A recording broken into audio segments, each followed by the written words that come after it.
মেহেদী হাসান মিরাজ কেবল ওয়ানডের অধিনায়কত্বই হারাচ্ছেন না, বাদ পড়তে পারেন ওয়ানডে দল থেকেও। 7 থেকে 10 দিনের মধ্যে অফিসিয়ালি বিসিবি এটা ঘোষণা করে জানিয়ে দেবে। মূল আলোচনাতে যাবার আগে আপনাদের কাছে আমার একটা প্রশ্ন কিংবা জিজ্ঞাসা। সাদা বল, ওয়ানডে এবং টি-20 এই দুই ফরম্যাটের জন্য একজন ক্যাপ্টেন, রেড বলের জন্য একজন ক্যাপ্টেন, এই সিদ্ধান্তটা ভালো হবে, নাকি ওয়ানডে এবং টেস্টের জন্য একজন ক্যাপ্টেন, টি-20-র জন্য আলাদা ক্যাপ্টেন, এই সিদ্ধান্তটা ভালো হবে? মিরাজ পরবর্তী অধিনায়ক কে হবেন ওয়ানডের প্যাচটা ওইখানে আটকে আছে। মিরাজের প্রসঙ্গে আসি। মিরাজ কেন বাদ পড়ছেন?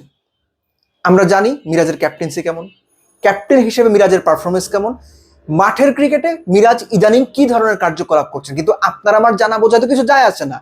যাদের জানা বোঝায় যায় আসে সেই বিসিবি মনে করে মিরাজ বেসিক্যালি স্বার্থপর টাইপের একজন ক্রিকেটার, সেলফিশ, একদম খাস বাংলা কথায়। এবং এর মধ্যে রিসেন্ট টাইমে যে দেখা গেছে একজন ব্যাটসম্যান আউট হয়েছে, যাই 2 ওভার বল করে আসি, এর আগে 4 নম্বরে ব্যাট করতে নেমেছে, 6 নম্বরে ব্যাট করতে নেমেছে, 5 নম্বরে ব্যাট করতে নেমেছে, যেখানে খুশি সেখানে। রিসেন্ট টাইমে নাম্বার 7-এ সে নিজেকে সেটেল করেছে। যদিও নাম্বার 7-এ মিরাজের পারফরমেন্স কিংবা সামর্থ্য কোনোটাই আন্তর্জাতিক ওয়ানডে ক্রিকেটের নাম্বার 7-এর এখনকার যে ডিমান্ড সেটার কাছাকাছিও না। সো মিরাজের স্বার্থপর আচরণ এবং নাম্বার 7-এ তার পারফরমেন্স, এর দুটোর কোনোটার সঙ্গেই বিসিবি এখন আর একমত নয়। ড্রেসিং রুমে ক্যাপ্টেন হিসেবে মিরাজের যে অথরিটি কিংবা যে নিয়ন্ত্রণ কিংবা যে নেতৃত্ব গুণ সেটা প্রশ্নবিদ্ধ। শুধু তাই নয়, মিরাজের যে ব্যক্তিত্ব বা পার্সোনালিটি সেটাও ড্রেসিং রুমে কোনো প্রভাব বিস্তার করতে পারছে না। মিরাজের ব্যক্তিত্ব সম্পর্কে বিভিন্ন রকম কথা বলা হয় ড্রেসিং রুমের ভেতরে। সো প্লেয়ারদের কাছ থেকে যে সম্মানটা ক্যাপ্টেন হিসেবে মিরাজের আদায় করে নেওয়ার কথা ছিল, বা যে সম্মানটা তার পাওয়ার কথা ছিল, তার নিজের আচরণ বা নিজের কার্যকলাপের কারণেই মিরাজ ড্রেসিং রুমের কাছে ওই গ্রহণযোগ্যতাটা অনেকখানি হারিয়ে ফেলেছেন। ক্রিকেট বোর্ড এরকম মনে করে। লাস্টলি, মিরাজের যে সিদ্ধান্ত নেয়ার প্রক্রিয়া, সেই সিদ্ধান্ত নেয়ার প্রক্রিয়ার মধ্যে দৃঢ় প্রত্যয়ের যে ব্যাপারটা সেটার অভাব দেখছে বাংলাদেশ ক্রিকেট বোর্ড। মোটামুটি এই সমস্ত কারণ মিলিয়েই মিরাজকে ক্যাপ্টেন্সি থেকে সরিয়ে দেওয়ার মোটামুটি নীতিগত সিদ্ধান্ত হয়ে গেছে, অফিসিয়ালি জানানোর অপেক্ষা। এবং পরবর্তী ওয়ানডে বিশ্বকাপের আগে মিরাজ পরবর্তী অধিনায়ককে অন্তত 1 বছরের কিছু বেশি সময় দিতে চায় বাংলাদেশ ক্রিকেট বোর্ড। এখন কথা হচ্ছে মিরাজের জায়গার কথা আমি বলছিলাম। ক্যাপ্টেন্সি তো যাবেই, ওয়ানডে দলে মিরাজ থাকবেন কিনা এটাও এখন সিরিয়াস প্রশ্নের মুখে। ওই যে নাম্বার 7-এ মিরাজের পারফরমেন্স, দলে মেহেদী হাসান মিরাজ এবং মোসাদ্দেক হোসেন সৈকত, এই দুজনকে আপনি রাখতে পারবেন না। পৃথিবীর কোনো দল একই প্রোফাইলের এরকম দুজন প্লেয়ার খেলায় না। এবং রিসেন্ট পাস্টে মিরাজের যে পারফরমেন্স সেটা 7 নম্বরে, আগেও বলেছি, আপনারাও যে দেখেছেন জানেন, কোনোভাবেই স্যাটিসফ্যাক্টরি না।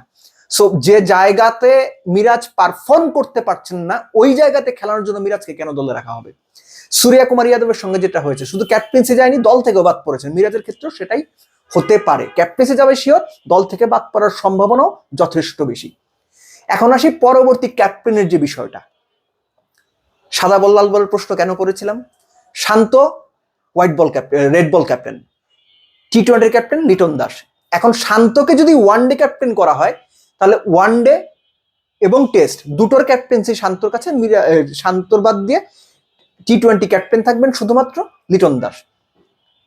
এটাতে সিদ্ধান্ত নেওয়া হবে, বা এই সিদ্ধান্ত নেওয়া হবে, নাকি সাদা বলের জন্য লিটনকেই ক্যাপ্টেন্সি দিয়ে দেওয়া হবে? ওয়ানডে টি-20 দুটোই লিটন দাস করবে, শান্ত শুধুমাত্র টেস্ট ক্যাপ্টেন্সি করবে।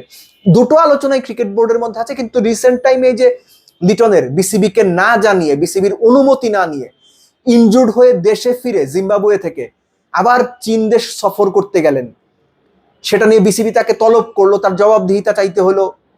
এই বিষয়গুলো না ক্রিকেট বোর্ড ভালোভাবে নেয়নি। লিটনের এই আচরণকে তারা অপেশাদার আচরণ হিসেবে ট্রিট করেছে এবং লিটনের ওপর যথেষ্টই তারা বিরক্ত হয়েছে। সো এই বিরক্তি বা এই রিসেন্ট ঘটনা লিটনের ওয়ানডে ক্যাপ্টেন্সি পাওয়ার ক্ষেত্রে হয়তো প্রভাব ফেলতে পারে, আমি নিশ্চিত না। তারপরও দিন শেষে লিটন তো ধরেন ক্যাপ্টেন হিসেবে ভালো করেছে, ওয়ানডেতে তার পারফরমেন্স বা T20-তে তার পারফরমেন্স কখনোই লিটন ধারাবাহিক না, বাট স্টিল লিটন বাংলাদেশের one of the best performers. So ওই জায়গা থেকে লিটনকে হয়তো ওয়ানডে ক্যাপ্টেন্সি দিয়ে দেওয়াও হতে পারে, কিন্তু শান্তর যে ব্যাপারটা, মিরাজের আন্ডারে বাংলাদেশ বেশ ভালো পারফর্ম করেছে ক্যাপ্টেন্সিতে, এটা অস্বীকার করার কোনো সুযোগ নাই। বেশ কয়েকটা সিরিজ জিতেছে, তার মধ্যে অস্ট্রেলিয়া সিরিজ, পাকিস্তানের সঙ্গে সিরিজ, নিউজিল্যান্ডের সঙ্গে সিরিজ জিতেছে, গুরুত্বপূর্ণ সিরিজ। ট্র্যাক রেকর্ড হিসেবে শান্ত ক্যাপ্টেন হিসেবে তার ট্র্যাক রেকর্ডটা মিরাজের মতো ভালো না, কিন্তু শান্তর পার্সোনালিটি, শান্ত ওয়ানডে দলটা যেভাবে গোছাচ্ছিলেন বা যেভাবে গুছিয়ে একটা শেপ দেওয়ার চেষ্টা করছিলেন, ওই সময়ে আমিনুল ইসলাম বুলবুল কারো মিস টিমের কারো সঙ্গে আলোচনা না করে, শান্তকে না জানিয়ে হুট করে একটা সিদ্ধান্ত নিয়ে শান্তকে সরিয়ে দিলেন। প্র্যাকটিস থেকে এসে শান্ত জানলেন তার ক্যাপ্টেন্সি নাই, মিরাজ ক্যাপ্টেন। এই যে একটা বাজে প্রক্রিয়ার মধ্য দিয়ে আমিনুল ইসলাম বুলবুলের সিদ্ধান্তে মিরাজকে ক্যাপ্টেন্সি দেওয়া হয়েছিল, এটা টিমের মধ্যে খুব আনস্টেবল সিচুয়েশন তৈরি করেছিল। সো সবকিছু মিলিয়েই ওই ভুলটা শোধরানোর জন্য হলেও শান্তকে ক্যাপ্টেন্সি দেওয়া যেতে পারে, এই মতবাদের পক্ষেও বিসিবির একটা অংশ রয়েছে। বাট মূল বিষয় হচ্ছে শান্ত লিটনের একজনই ক্যাপ্টেন হচ্ছেন এখনো পর্যন্ত, এরকমই শান্তর দিকেই পাল্লাটা বেশি ভারী, এবং তার নেতৃত্বেই 2027 ওয়ানডে বিশ্বকাপ হয়তো বাংলাদেশ খেলতে পারে, এই সম্ভাবনায় বেশি। আর এই সম্ভাবনা যদি কোনো কারণে কমে যায়, that is only one candidate, Liton Das.